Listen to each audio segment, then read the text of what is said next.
Very good morning, children. I'm your SAJ sir. So we'll be moving into the 13th volume of the first chapter. And today we will be solving out the problems where you are given some of the incomes or the expenses year-wise like this.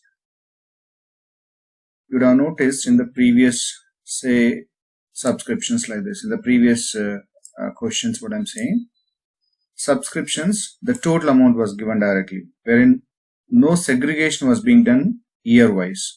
You can find the example of this one.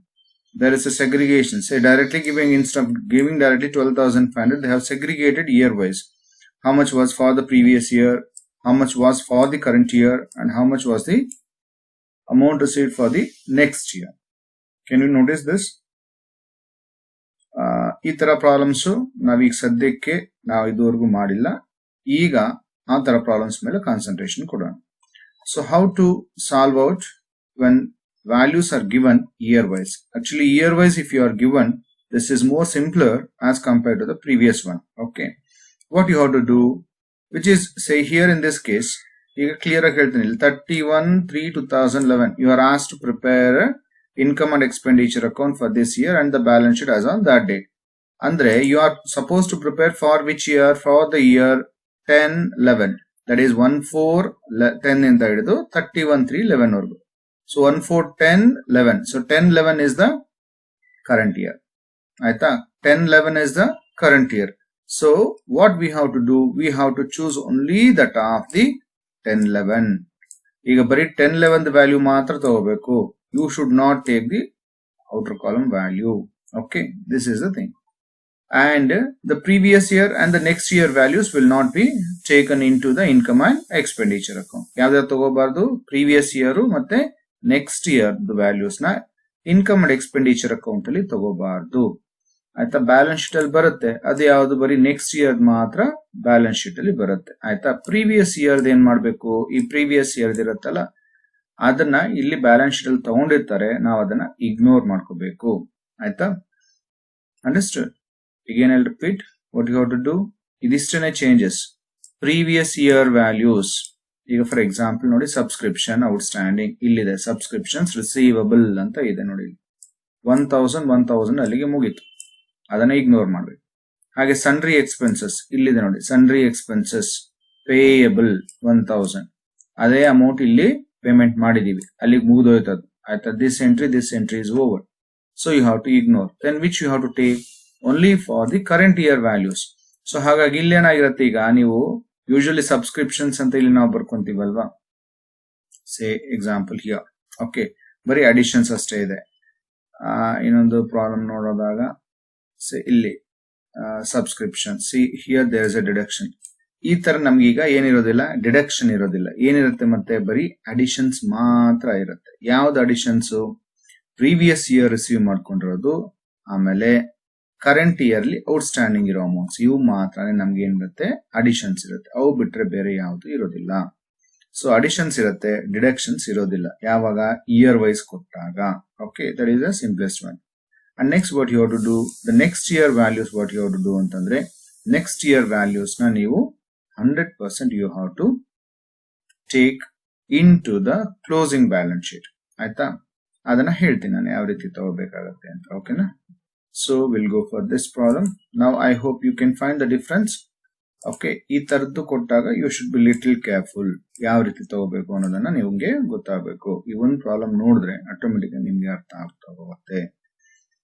ಈಗ capital fund ಇದೆ, this one you take to the balance sheet, liability side. Then subscriptions for 10-11. No, actually we are preparing for which year? For 10-11 only. So this should be added to the subscriptions in the income and expenditure account credit side, because it relates to 10-11 current year. Iದೇನು ಅರ್ಥ ಅಂತಾರೆ, received last year but relates to current year, therefore it is an addition item. Income and expenditure account ಅಲ್ಲಿ credit side add ಮಾಡಿ. Sundry expenses payable, this is an outstanding sundry expenses, as already I told you here. It is there separately being given. ಈಗ ನಾವು 5000 ತಗೊಂಡ್ರೆ direct ಆಗಿ ಅವಾಗ ಈ 1000 minus ಮಾಡಬೇಕು. But ನಾವೀಗ 5000 ತಗೊಳ್ಳೋದಿಲ್ಲ. 5000 1000 ಮೈನಸ್ ಮಾಡಿದ್ರೆ ಎಷ್ಟು ಬರುತ್ತೆ? 4000. ನಾವೇನ್ ಮಾಡ್ತಾ ಇದೀವಿ ಈಗ ಡೈರೆಕ್ಟ್ ಆಗಿ 4000 ತಗೊಂತೀವಿ. ಸೊ ಹಾಗಾಗಿ ನೀವು ಯಾವ್ದನ್ನ ಮೈನಸ್ ಮಾಡೋಂಗೆ ಇಲ್ಲ. ಈ 1000 ಮೈನಸ್ ಮಾಡೋ ನೆಸರಿ ಇಲ್ಲ. ಇದೇ 1000 ಇಲ್ಲಿ ಬಂದಿದೆ, ಇಗ್ನೋರ್ ಮಾಡಿ.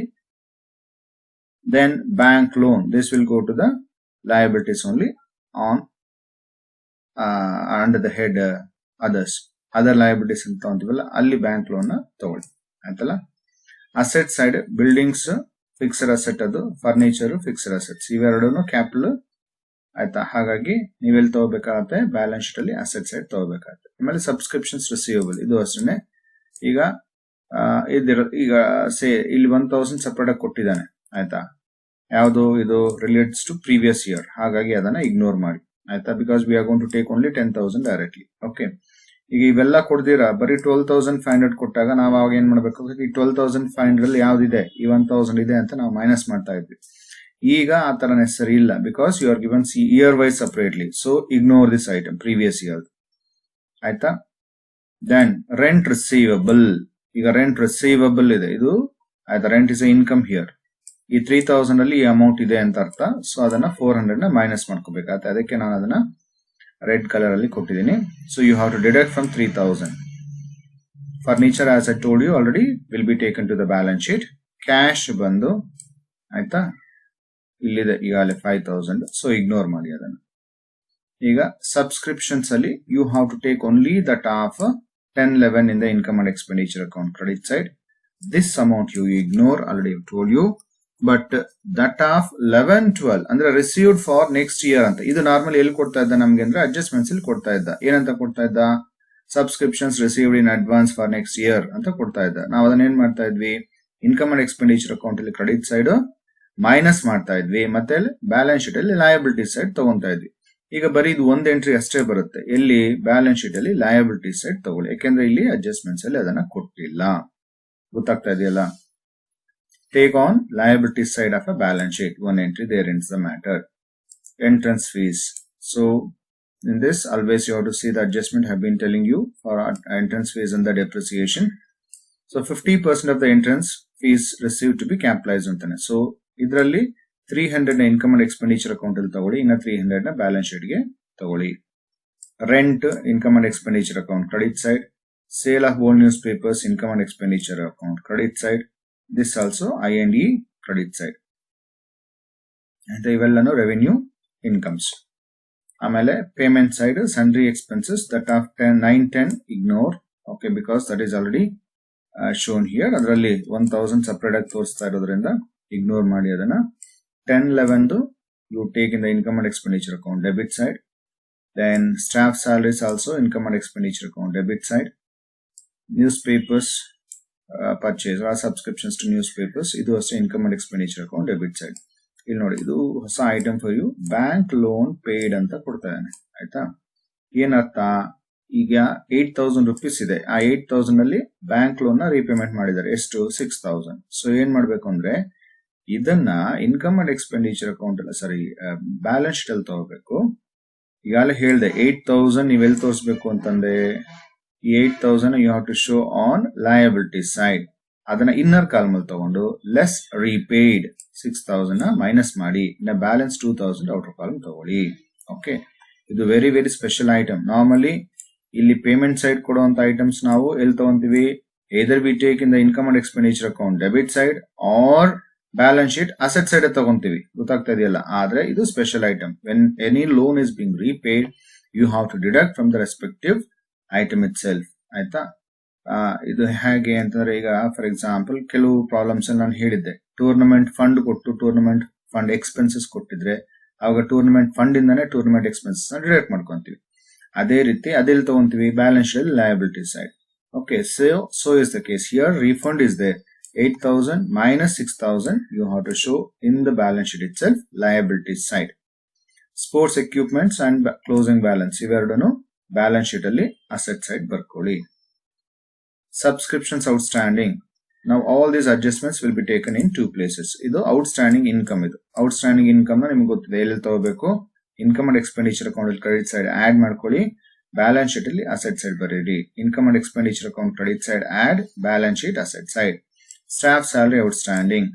This is a outstanding salary ಅಂತಾನೆ ಆಯ್ತಾ. ಸೊ outstanding expenditure ಎಲ್ಲಿ ತಗೋಬೇಕು, income and expenditure account debit side add ಮಾಡಿ ಸ್ಯಾಲರಿಗೆ ಆಯ್ತಾ. ಮತ್ತೆ ಎಲ್ಲಿ ತಗೋಬೇಕು, ಬ್ಯಾಲೆನ್ಸ್ ಶೀಟ್ ಅಲ್ಲಿ ಲಯಬಿಲಿಟಿ ಸೈಡ್ ತಗೋಬೇಕು. So take in two places, income and expenditure account debit side, add to salary, again show the same amount on liability side in the balance sheet. Depreciation on buildings, income and expenditure account debit side, as well as deduct from buildings in the balance sheet on asset side. This is only a information.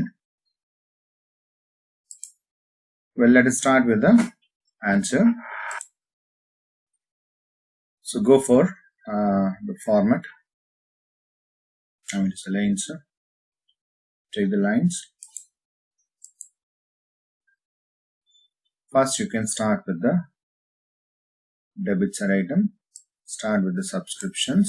But for subscriptions, what we have to do? Take only the top 1011 alone. By subscriptions, only the top 1011. How much is that? 10,000. There are two additions in this case. One is the subscriptions for 1011 here received in advance idella, last year received in advance but relates to current year. Adana add ಮಾಡಿ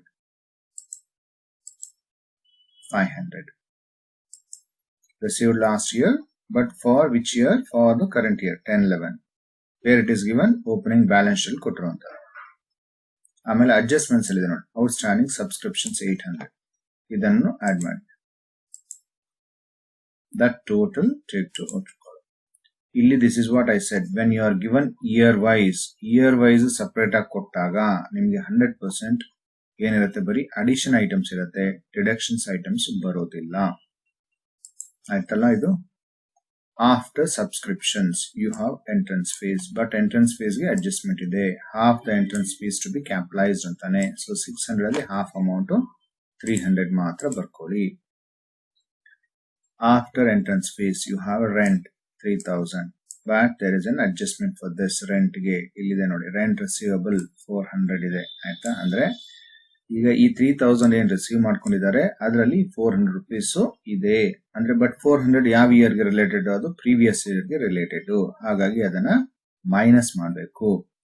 so take the rent in the inner column minus outstanding rent for 910, that is for the previous year. 400 na minus ಮಾಡಿ, balance you are getting 2600. Next, after the rent, these two, there is no adjustments for this, take to outer column directly.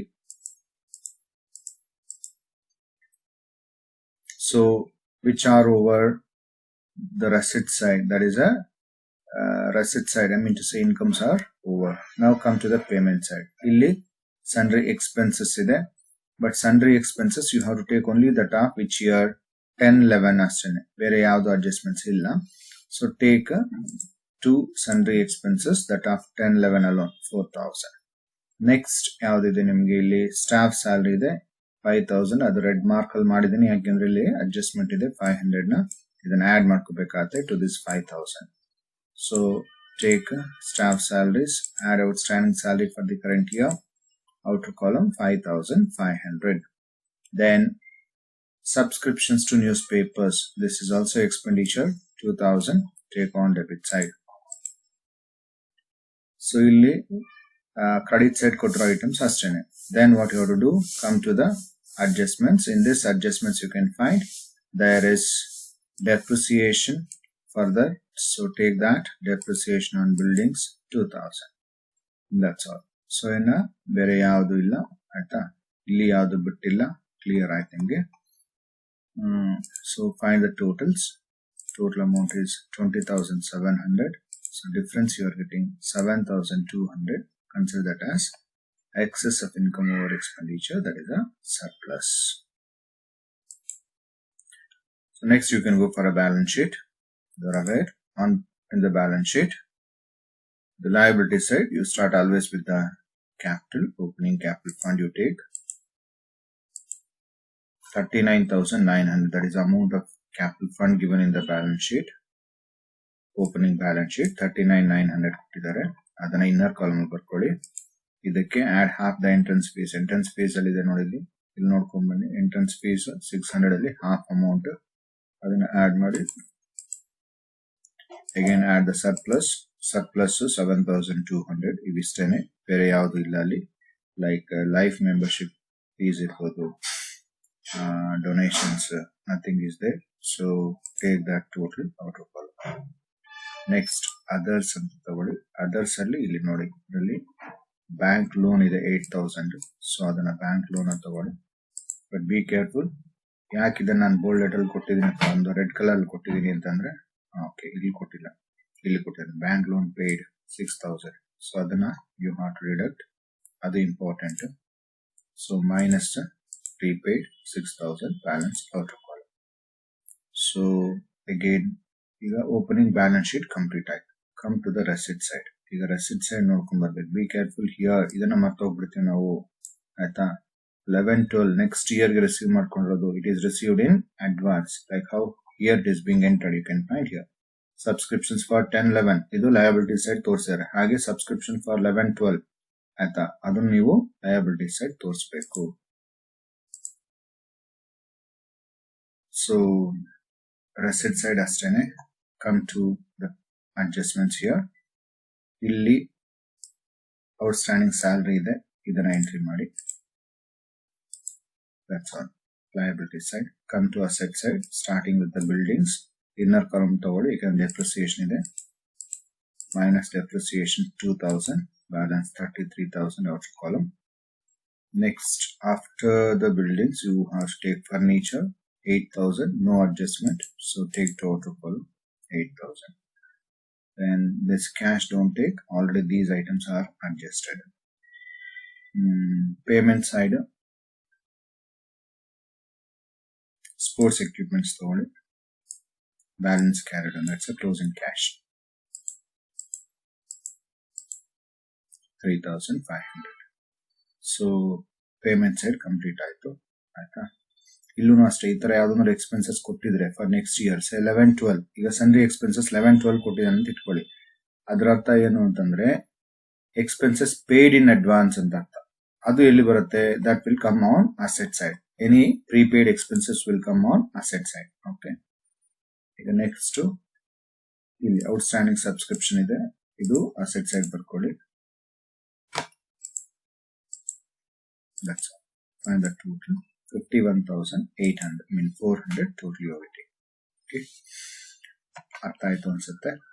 So here wise ಕೊಟ್ಟಾಗ ತುಂಬಾ simple. ಏನ್ ಮಾಡ್ಕೋಬೇಕು? Additions ಮಾತ್ರ ಇರುತ್ತೆ, ಆಯ್ತಾ. Previous year ignore ಮಾಡ್ಕೋಬೇಕು. Current year ಮಾತ್ರ income and expenditure account ಅಲ್ಲಿ ತಗೊಳ್ಳಿ. And that of next year ಏನಿದ್ರೂ ಅದು ಎಲ್ಲಿ ಬರುತ್ತೆ? ಬ್ಯಾಲೆನ್ಸ್ ಶೀಟ್ ಅಲ್ಲಿ ಬರುತ್ತೆ.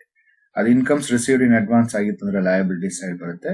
ಪ್ರೀಪೇಯ್ಡ್ ಎಕ್ಸ್ಪೆನ್ಸಸ್ ಆಗಿತ್ತು ಅಂದ್ರೆ ಅಸೆಟ್ ಸೈಡ್ ಬರುತ್ತೆ, ಆಯ್ತಲ್ಲ. Well, similar like this, 8th question. I want you to solve this 8th question because still we have not gone for 8th question. I want you to solve this. See question number 8. You are given outstanding office expenses, bank loan, capital fund. The capital fund nimge gottide, it will go to the balance sheet liability side. Bank loan, like in the previous problem, take under others. ಇಲ್ಲೂ ಅಷ್ಟೇ ನೋಡಿ, ಇದರಲ್ಲಿ bank loan repaid ಇದೆ 5,000. So ಈ 35,000 ಇದೆ, ಅದನ್ನ minus ಮಾಡ್ಕೋಬೇಕಾಗತ್ತೆ. So take in the balance sheet liability side. Outstanding office expenses 5,000 is there. ಇದನ್ನ ಸಪರೇಟ್ ಆಗಿ ಕೊಟ್ಟಿದ್ದಾನೆ ಇಲ್ಲಿ ನೋಡಿ, 16-17 ಗೆ 5,000. ಹಾಗಾಗಿ ಇಗ್ನೋರ್ ಮಾಡಿ ಅದನ್ನ, ಆಯ್ತಾ. Then asset side cash in hand, this 15,000 is given here, ignore that. Furniture, building, sports materials, library books ಇವೆಲ್ಲಾನು ಬ್ಯಾಲೆನ್ಸ್ ಶೀಟ್ ಹೋಗ್ಬಿಡುತ್ತೆ. All these items will go to the balance sheet asset side. New balance sheet asset side ಬರ್ಕೊಳ್ಳಿ. Balance brought down, ignore here. Subscriptions 17-18 ಆಯ್ತಾ. ಇದು 17-18 is our current year. You can find here 17-18 is current year. So only 45,000 you can take in the income and expenditure account on credit side. But what you do for this 18-19, it is received in advance. Okay, ಇದು liability side ಹೋಗುತ್ತೆ. Balance sheet ಅಲ್ಲಿ liability side ಬರ್ಕೋಬೇಕು ಇದನ್ನ, ಆಯ್ತಾ. Very 45,000 you take in the income and expenditure account, right, on credit side. Entrance fees, any information you can see. Capitalize 50% of entrance fees and 100% of donations. ಅಂದ್ರೆ ಇಲ್ಲಿ ಎರಡಿದೆ. Entrance fees ಅಲ್ಲಿ 4,000 ನ income and expenditure account ಅಲ್ಲಿ credit side ಬರ್ಕೊಳ್ಳಿ, ಇನ್ನ 4,000 ನ balance sheet ಅಲ್ಲಿ ಆಡ್ ಮಾಡ್ಕೊಳ್ಳಿ, ಕ್ಯಾಪಿಟಲ್ ಫಂಡ್ ಗೆ ಆಡ್ ಮಾಡಿ. But entire donations balance sheet ಅಲ್ಲೇ ಬರ್ಕೊಳ್ಳಿ. 100% ಡೊನೇಷನ್ಸ್ ಟು ಬಿ ಕ್ಯಾಪಿಟಲೈಸ್ ಅಂತಾನೆ. So entire donations add to capital fund in the balance sheet. Interest, this you can take in the income and expenditure account on credit side. Idanna income and expenditure account alli credit side barkoli. Aita. Then payment side. Illa office expenses already have told you this 5,000 ignore. And you take only this 17-18 gain idiyala amount 17,000. Adanna income and expenditure account alli debit side tagoli.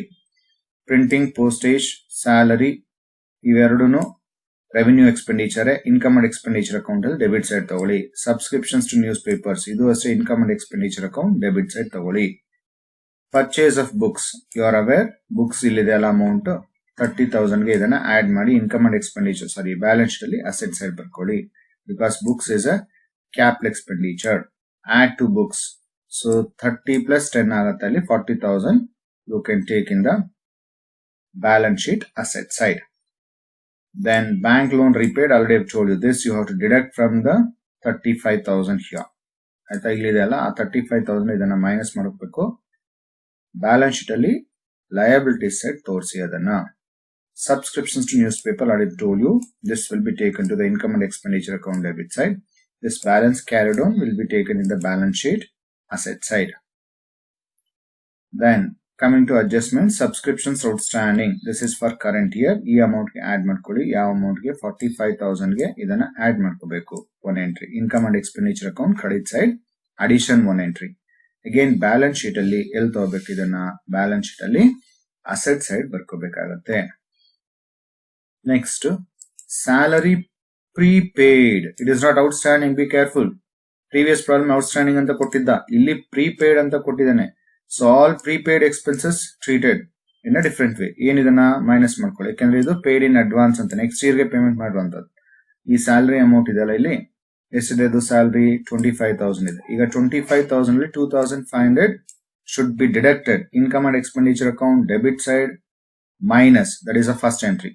Again where it will be taken, it will be shown in the balance sheet asset side ತೋರಿಸ್ಕೋಬೇಕು ಇದನ್ನ. Balance sheet asset side ನೋಡಿ, outstanding salary ಏನ್ ಮಾಡ್ತೀವಿ ನಾವು, add ಮಾಡ್ತೀವಿ. ಆಮೇಲೆ balance sheet ಅಲ್ಲಿ liability side ತೋರಿಸ್ತೀವಿ. ಈಗ ಪ್ರೀಪೇಯ್ಡ್ ಸ್ಯಾಲರಿನ ಮೈನಸ್ ಮಾಡಬೇಕು. ಯಾವ್ದ್ರಿಂದ, ಇದೇ 25,000 ಇಂದ. So income and expenditure account debit side minus one entry again will be shown in the balance sheet on asset side. Then capitalise, this is only information. Depreciate building by 10%. So ಈ amount ಮೇಲೆ buildings ಏನಿದೆಲ್ಲ 70,000 into 10%, 7,000 rupees ಬರುತ್ತೆ. ಅದು income and expenditure account ಅಲ್ಲಿ debit side ತೋರಿಸಿ, ಮತ್ತೆ ಅದೇ 7,000 ನ you deduct from the buildings in the balance sheet on asset side. ಮಾಡಬಹುದಾ? Well, answers are given here, so you can try with this problem.